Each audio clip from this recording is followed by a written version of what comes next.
Nama saya Sinapso Supiri. Saya bekerja sebagai pelaut tadinya Pak, sebelum sakit. Saya berdomisili di Batam. Keadaan saya sekarang di rumah singgah SOS Jodoh Tanjung Pantun, Batam.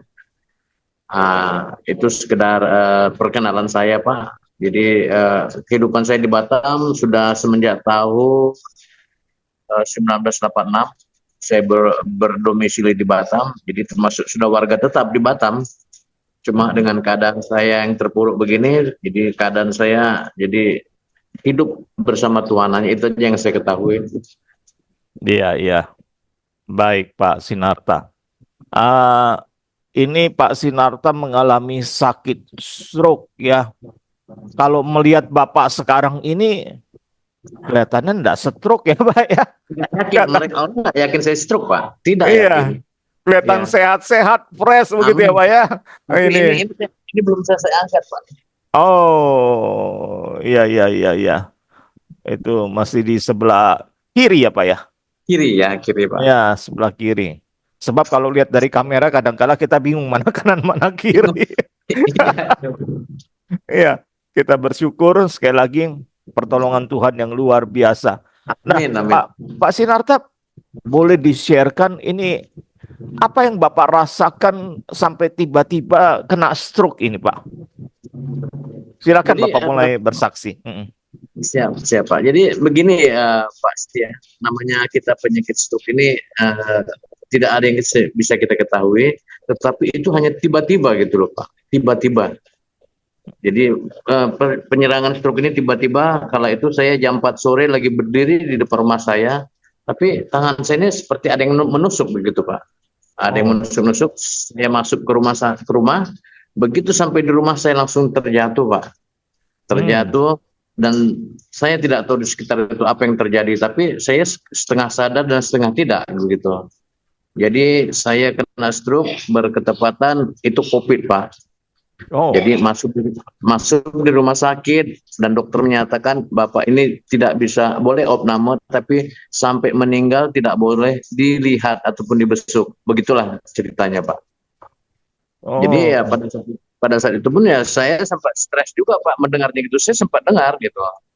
Karena itu COVID. Jadi saya dinyatakan COVID pada saat itu gitu loh Pak. Hmm. Walaupun bukan COVID, Pak. Bukan COVID Pak. Saya dinyatakan, memang saya sendiri katakan stroke pada saat itu. Hmm. Lalu bagaimana pengobatan yang Bapak jalani karena Bapak disangka juga stroke, Pak?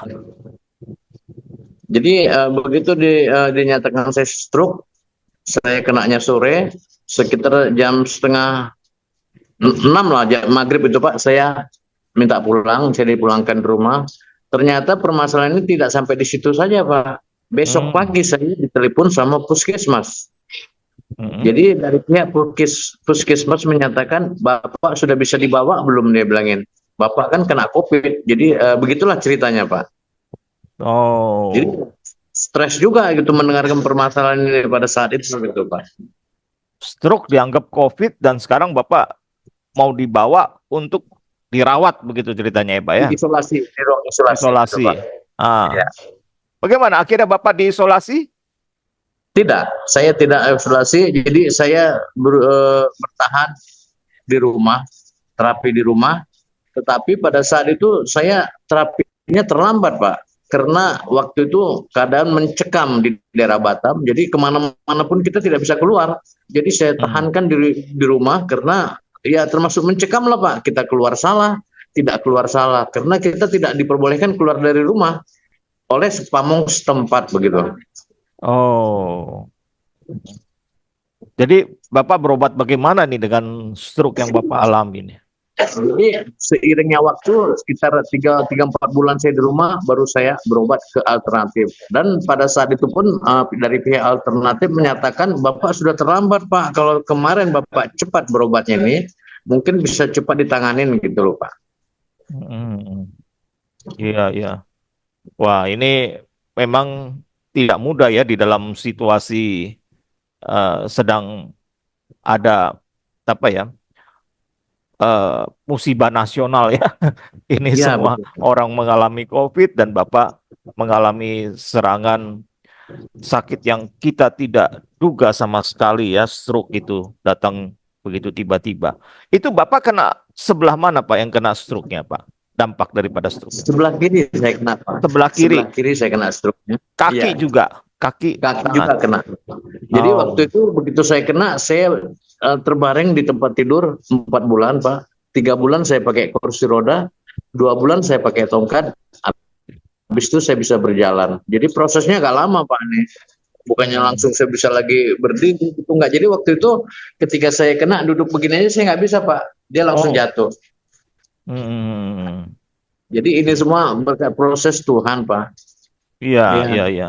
Satu proses yang cukup ya, lumayan ya, cukup lumayan lama ya. ya. Tapi bukan sampai di situ saja penderitaan saya, Pak. Jadi ketika saya sakit stroke, beberapa bulan kemudian keluarga saya ya meninggalkan saya, berantakan semua, Pak.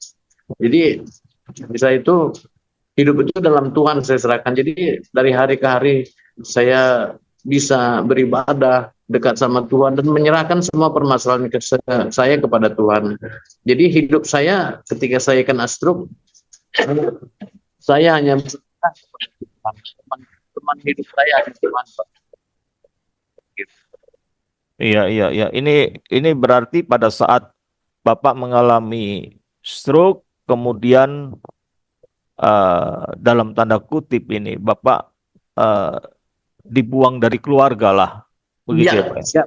Diterima demikian, Pak. Jadi Hmm. pada saat itu, Pak, saya dipanggilkan Grab, saya dinaikkan di Grab, disuruh pergi entah kemana saya suka, terserah. Jadi istri saya udah nggak mau tahu lagi, dan istri saya juga sudah punya pendamping yang lain, Pak. Tapi itu tadi sampai saat ini juga saya berdoa kepada Tuhan, karena kalau kita sudah dipersatukan Tuhan, kita tidak bisa memisahkan gitu, Pak.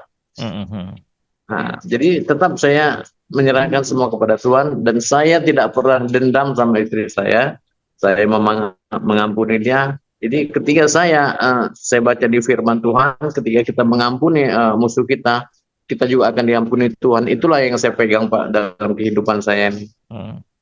Nah, dalam kondisi Bapak masih stroke ya pada waktu itu ya, masih stroke, eh, apa bisa saya katakan Bapak jadi hidup menggelandang atau bagaimana ini? Boleh dikatakan demikian.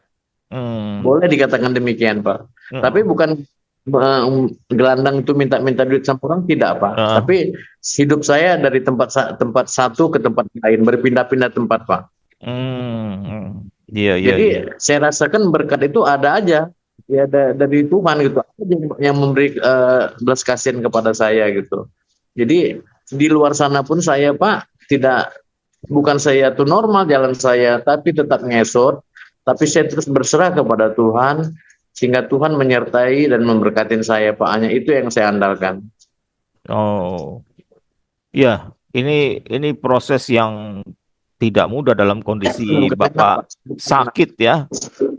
Kalau boleh Iya. sebelumnya saya mungkin bukan hanya saya ya, pendengar juga mau tahu nih, Bapak ini dulu kerjanya apa sih Pak? Sebagai apa? Saya dulu memang diberkatin Tuhan sungguh luar biasa, Pak Setia. Saya seorang pelaut, kapten di kapal offshore. Hmm. Dan puji Iya, iya. Tuhan, dulu saya diberikan berkat sama Tuhan, gaji saya paling kecil 80 juta, paling besar 120 juta per bulan, Pak. Itu yang saya Oh. sudah itu yang saya sudah dapat.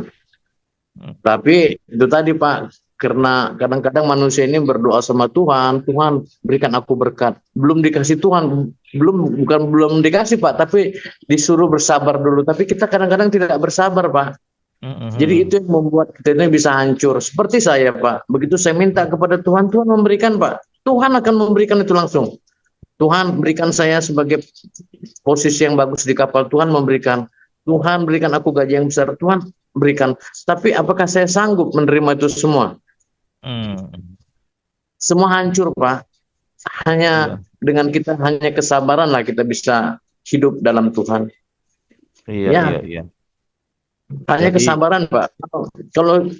Kalau berkat instan itu nggak ada yang baik, Pak. iya, Nggak iya. ada yang baik. Iya. percayalah, saya merasakan semua itu, dan berkat yang diberikan Tuhan instan itu kita merasa lupa diri Pak, kita akan merasa sombong, kita merasa Iya. diri dunia ini kita yang punya Pak. Jadi itulah saya yang tidak menginginkan. Jadi sekarang ini saya menginginkan ketika saya sehat, saya nggak meminta kepada Tuhan, Tuhan berikan aku berkat yang berkelimpahan, tidak, saya takut Pak. Saat Mm-mm. ini saya diberikan kesehatan aja udah, puji Tuhan. Harta yang paling berharga itu kesehatan ya Pak ya jadinya ya. Kesehatan Bukan ya lagi Pak. kekayaan Dan ya. jangan lupa iman kepada Tuhan Pak. Amin. Hanya itu. Ya. Nah, ini boleh dikatakan jadi secara ekonomi Bapak mengalami, kalau boleh saya bilang, terjun bebas. Amin, iya Pak, terjun bebas. Ya, dari penghasilan yang sedemikian, lalu kemudian terbuang Melepaskan sekali. Tuhan saja. Iya, iya. Jadi Ini saya di stuck ini Pak, yang paling bawah saya rasakan sekarang ini Pak, yang paling bawah. ya.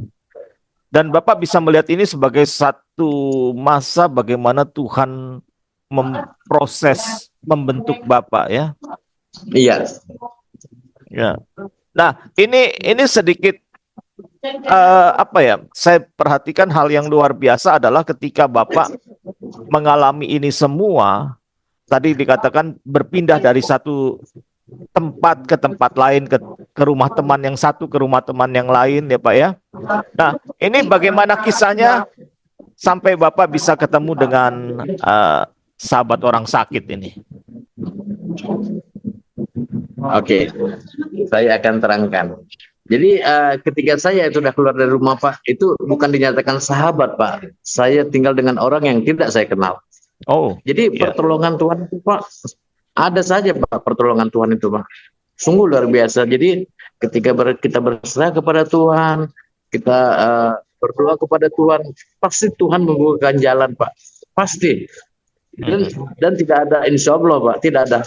Dia pasti menyertai. Jadi di luar sana pun Pak, kehidupan saya dibantu sama orang Pak, yang Tuhan tunjuk orang itu kepada saya, dan saya sudah saksikan sendiri. Jadi ketika saya nggak ada uang, saya jumpa seseorang, dia memberikan saya berkat berkelimpahan, saya luar biasa Pak. Jadi disitulah baru saya tahu kehidupan ini harus mengasihi Pak. Ya. Belajar mengasihi sesama ya melalui proses ini. Oke, jadi yang seterusnya Pak, jadi saya kenal dengan SOS ini karena titik saya itu udah titik terendah pada saat itu, saya nggak tahu lagi mau kemana. Jadi saya ketemu dengan seorang pendeta yang saya kenal, dengan hamba Tuhan. Jadi Bu, saya tolong Bu dibantu dengan tempat rumah singgah ataupun tempat kebajikan, saya bilangin, karena saya tidak tahu lagi harus mau kemana. Nah pada saat itu Ibu pendeta tuh baru ikut pasukan SOS Pak. Oh. Nah, baru ikut pasukan SOS, dan dia menyarankan saya ke SOS ini gitu. Jadi dengan alamat nomor telepon Pak Johan dia kasih, baru saya hubungin Pak Johan. Jadi saya terangkan permasalahan saya.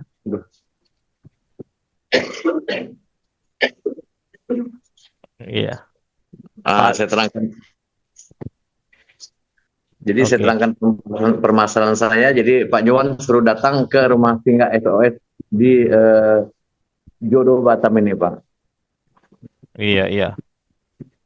Sebagai info mungkin buat para pendengar ya, Pak Pendeta Johan ini adalah PIC dari rumah singgah.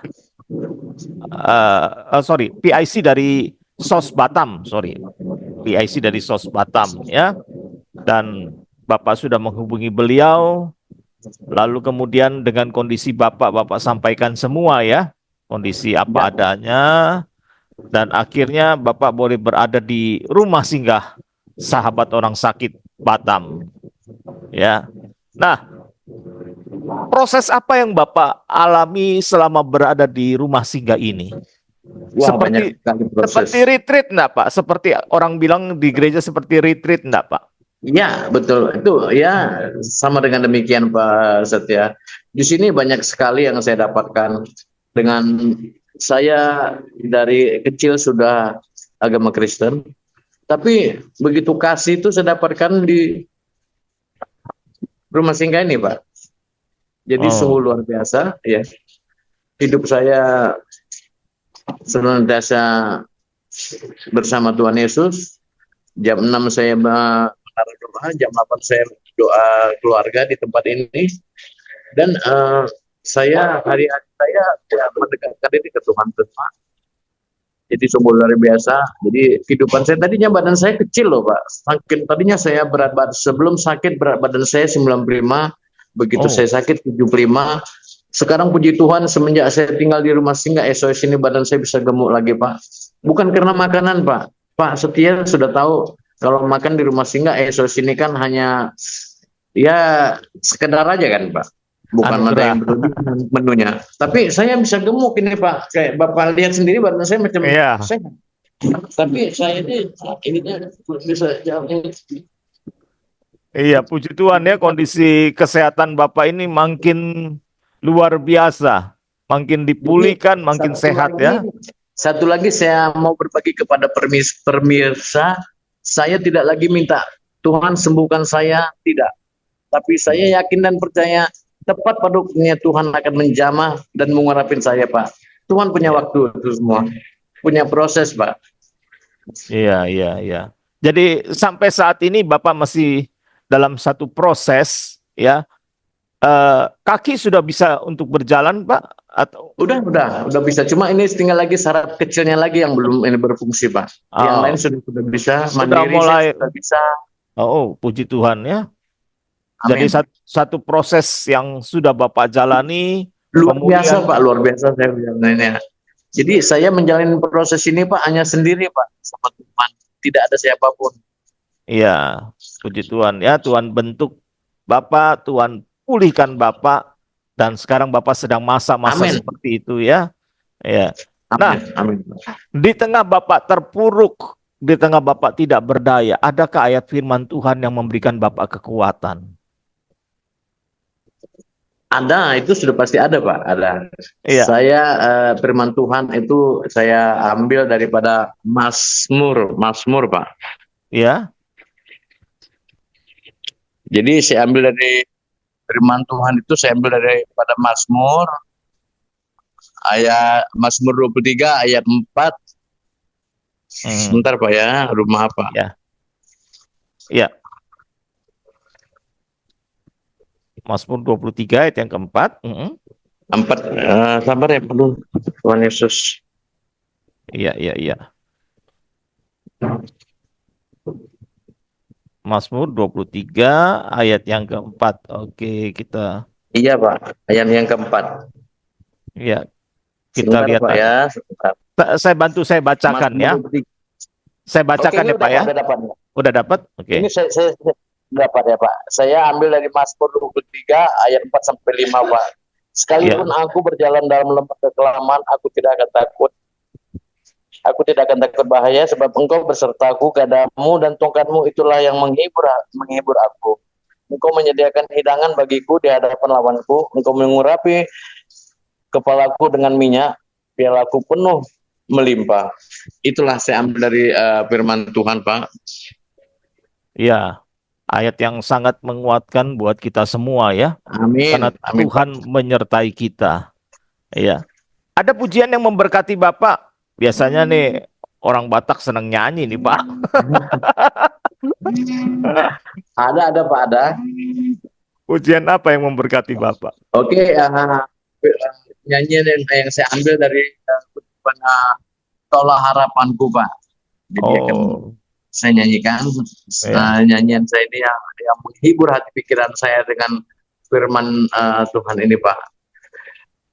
Saya akan nyanyikan, bukan dengan kekuatanku ku dapat jalani hidupku tanpa Tuhan yang bisa bingung. Ku tak mampu sendiri, Engkaulah Tuhan yang menopangku. Ku pandang wajahmu dan berseru, Pertolonganku datang darimu, peganglah tanganku, jangan lepaskan. Kaulah harapan dalam hidupku, bukan dengan kekuatanku ku dapat jalani hidupku tanpa Tuhan yang bisa minggu. Ku tak mampu sendiri, Engkaulah Tuhanku yang menopangku. Ku pandang wajahmu dan berseru, pertolonganku datang darimu, peganglah tanganku, jangan lepaskan. Kaulah harapan dalam hidupku, kaulah harapan dalam hidupku. Amin. Ya, satu Amin, pujian Pak. yang luar biasa, Tuhan harapan hidup kita. Wah, baik, kita mau ambil waktu sejenak. Terima kasih Pak Sinarta yang sudah boleh bersaksi. Kita mau ambil waktu sejenak, kita mau berdoa untuk Pak Sinarta. Ya, Amin. mari kita berdoa. Bapa di dalam surga, kami bersyukur karena Tuhan menyertai Pak Sinarta sampai saat ini. Kami menyerahkan biarlah Tuhan yang memulihkan kehidupannya. Hidup rohaninya Tuhan pulihkan, fisiknya Tuhan pulihkan, dan Tuhan pakai Pak Sinarta menjadi saluran berkat Tuhan dimanapun dia berada. Kami tetap berdoa Tuhan, biarlah Tuhan yang senantiasa berkarya atas hidup Pak Sinarta. Terima kasih untuk kesaksiannya pada pagi hari ini, dan kami juga mau menyerahkan sebentar saat kami membaca merenungkan firman-Mu, buka hati, buka pikiran kami. Dan di dalam nama Tuhan Yesus kami bersyukur dan berdoa. Amin. Saya tidak tahu apakah kita pernah merasa satu momen di mana kita merasa sendirian. Ya, kalau bicara soal sendirian ya, itu satu masa yang tentu sangat tidak mengenakkan ya. Berada di satu tempat kita terus merasa sendirian. Saya bisa bayangkan ketika Nabi Elia ada di Sungai Kerit, dia sendirian di sana. Ya, dan tidak ada orang lain, dia hanya sendiri di situ. Tetapi juga ada orang yang merasa sendirian di tengah keramaian, saudara. Walaupun sekelilingnya ramai, namun dia merasa sendiri di sana. Ya, saudara, ada masa-masa yang seperti itu. Ya, memang dia di tempat yang sunyi sepi sendirian, ataupun di tempat yang ramai tapi dia merasa sendiri. Kesepian adalah perasaan yang kadang dialami oleh setiap orang. Jadi baik bersama orang lain maupun saat dia sendiri. Saya tidak tahu apakah kita pernah merasa sendirian meski berada di tengah keramaian atau dikelilingi banyak orang. Banyak orang juga mungkin pernah mengalami perasaan seperti ini. Firman Tuhan tadi mengatakan, kuatkan dan teguhkanlah hatimu, janganlah takut dan janganlah gemetar. Sebab Tuhan Allahmu, dialah yang berjalan menyertai engkau, ia tidak akan membiarkan engkau dan tidak akan meninggalkan engkau. Saudara, ayat ini mengingatkan akan kehadiran Tuhan yang tidak pernah meninggalkan kita. Bahkan dalam saat-saat kita merasa sendirian, saudara. Lalu saudara, apa yang kita mesti lakukan agar kita bisa sekalipun kita sendiri, tapi kita tidak merasa kesepian? Prinsip dasarnya kita ambil dalam Ulangan 31 ayat yang ke-6 di sini. Yang pertama saudara, percaya akan kehadiran Tuhan. Ayat ini menyatakan bahwa Tuhan berjalan menyertai kita dan tidak akan meninggalkan kita. Ini menjadi sangat penting saudara. Kita yakin Allah beserta kita, Immanuel. Apapun kondisi kita, Tuhan tidak pandang itu. Dia menyertai kita. Ini satu hal yang sangat luar biasa. Kita secara akal kita bisa mengetahui, atau bahkan mungkin kita berkata, saya percaya Tuhan ada. Namun di situasi tertentu kita merasa, kok Tuhan saya sendirian, saya kesepian saudara. Itu yang mungkin dirasakan. Saya pernah pergi ke satu rumah sakit. dan menjumpai seorang bapak terbaring di rumah sakit. Kami datang, kami mendoakan dia. Bapak itu mengatakan, saya merasa kesepian, sendiri. Sekian lama berada di rumah sakit, tidak ada orang yang kunjungi dia. Ada rasa kesepian. Suster perawat boleh datang setiap hari, tapi kesepian di hati itu yang menjadi ganjalan dia. Saudara, firman Tuhan mengajarkan kita satu perkara yang penting, percaya kepada Tuhan. Dia dia menyertai kita. Dia bersama dengan kita. Kesadaran ini sangat penting sekali. Apapun situasi kita, dimanapun. Seperti Nabi Elia tadi saya mengatakan, dia di sungai Kerit, dia sendirian. Tapi dia tidak kesepian karena apa? Karena dia sadar Tuhan menyertai dia. Dia berada di tempat itu pun karena ketaatan dia kepada Tuhan. Saudara, percaya kepada Tuhan, apapun kondisimu saat ini, engkau tidak sendiri. Tuhan peduli dengan hidupmu. Tuhan tahu kondisimu dan dia sangat mengasihimu. Lalu yang kedua, saudara, yang kita bisa pelajari adalah hal yang sangat penting di sini adalah bagaimana kita menyadari bahwa kekuatan dan keteguhan itu hanya kita bisa dapatkan dari firman Tuhan.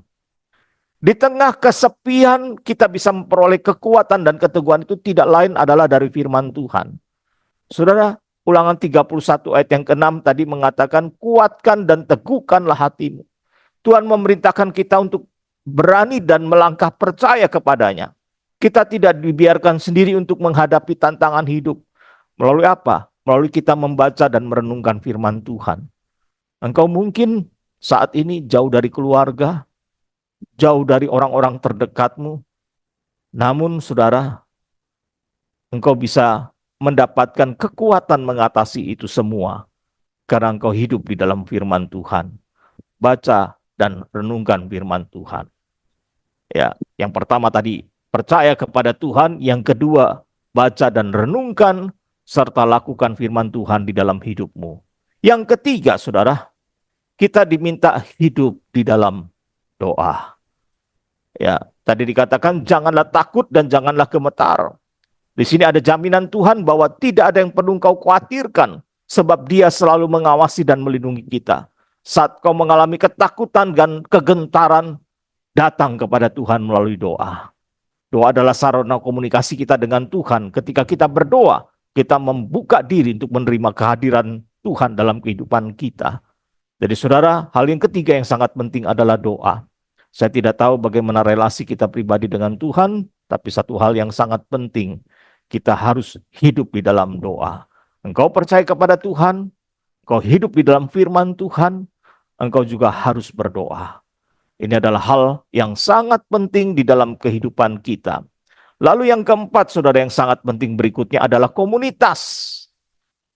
Ya, engkau bisa menang atas kesepian ketika engkau berada di satu komunitas yang mendukung imanmu, yang mendukung engkau bersekutu dengan Tuhan. Ini menjadi sangat penting sekali. Ya, tadi saya sempat tanyakan sama Pak Sinarta. Ini berkat yang luar biasa adalah ketika di rumah singgah. Ya, dibangunkan hidup rohani. Ya, memang hidup di rumah singgah itu seperti retreat, saudara. Ya, pagi hari kita sudah diisi oleh firman Tuhan. Ya, bukan hanya secara fisik ya, tapi rohani kita dipenuhi dengan firman Tuhan yang membuat kita kuat menghadapi kehidupan. Juga ada komunitas yang peduli dengan kita, yang memperhatikan kita. Saya percaya ketika Pak Sinarta datang ke rumah singgah, ada sambutan yang hangat di sana. Ya, ada kedekatan yang luar biasa di sana. Ya, karena saya juga sedang melayani di rumah singgah. Ya, setiap orang yang datang pasti kami sambut. Setiap orang yang datang pasti merasakan satu kehangatan yang ada. Ini memberikan kekuatan buat para pasien dan juga untuk para pendamping tentunya. Jadi saudara, ketika engkau terpuruk, engkau tidak sendiri. Asalkan engkau sungguh percaya kepada Tuhan. Dan jangan pernah meninggalkan saat engkau membaca, merenungkan firman Tuhan. Ada banyak kelompok baca Alkitab, ikutlah supaya engkau disiplin dalam melatih dirimu. Dan jangan lupa ikut berdoa. Sahabat orang sakit ada menara doa, ya, sehari 5 kali, Senin sampai Sabtu. Bisa saudara ikuti. Lalu kemudian yang berikutnya komunitas. Engkau perlu komunitas yang menunjang hidup rohanimu. Jangan komunitas yang hidup jauh dari Tuhan, tapi komunitas yang dekat dengan Tuhan. Saya percaya banyak pasien diteguhkan, dikuatkan ketika mereka berada di rumah singgah, mereka semakin diberkati di sana. Karena komunitas yang menunjang itu tadi. Bapak, Ibu, dan saudara sekalian, kita sekali lagi bersyukur untuk karya Tuhan yang luar biasa. Dan pada pagi hari ini, ketika engkau merasa sendiri, ingat Tuhan tidak pernah meninggalkan engkau. Tuhan sangat peduli dengan hidupmu. Dan Tuhan ingin engkau selalu menyadari Dia hadir dalam setiap langkah hidupmu. Mari kita bersatu di dalam doa. Bapa di dalam surga, kami bersama bersyukur saat kami boleh merenungkan firman-Mu. Kami boleh mendengarkan kesaksian yang semakin menguatkan kami, meneguhkan kami. Ketika kami terkapar tidak berdaya, Tuhan tidak pernah meninggalkan kami. Ketika kami merasa sendirian, Tuhan hadir dalam kehidupan kami. Dan Tuhan memberikan kekuatan bagi kami. Terima kasih Tuhan, Engkau tidak pernah meninggalkan kami. Engkau senantiasa meneguhkan, menguatkan kami. Berkati setiap dari kami, agar dikala kami sakit pun kami tahu, Tuhan senantiasa beserta dengan kami. Terima kasih Bapa, dalam nama Tuhan Yesus kami berdoa. Amin.